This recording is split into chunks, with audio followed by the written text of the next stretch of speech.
They were all about 6 inches tall and mostly coloured blue, though it was hard to know if that was the actual colour of their skins or just the dye from their tattoos, which covered every inch that wasn't covered in red hair.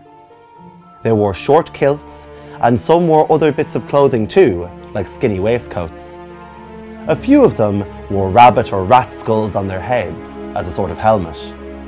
And every single one of them carried, slung across his back, a sword nearly as big as he was.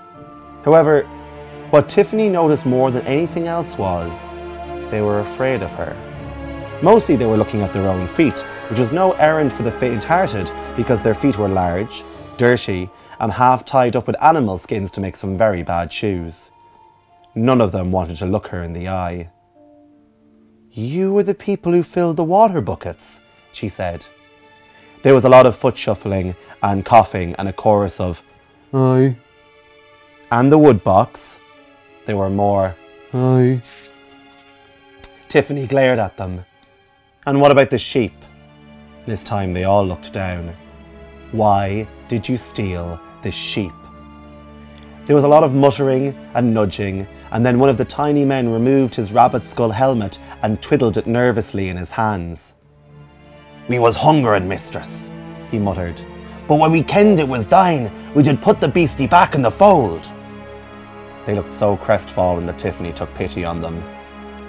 "I expect you wouldn't have stolen it if you weren't so hungry then," she said.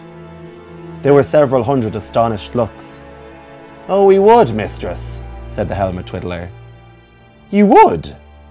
Tiffany sounded so surprised that the twiddler looked around at his colleagues for support. They all nodded. "Yes, mistress, we have to.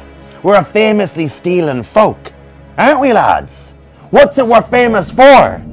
"Stealing," shouted the blue men. "And what else, lads?" "Fighting." "And what else?" "Drinking." "And what else?" There was a certain amount of thought about this, but they all reached the same conclusion. "Drinking and fighting." "And there was something else," muttered the twiddler. "Ark, yes, tell the hag gods." "Stealing and drinking and fighting," shouted the blue men cheerfully. "Tell the wee hag who we are, lads," said the helmet twiddler. There was a scrape of many small swords being drawn and thrust into the air. "Not McFeagle, the wee free men, nae king, nae queen, no lord, nae master, we will nae be fooled again."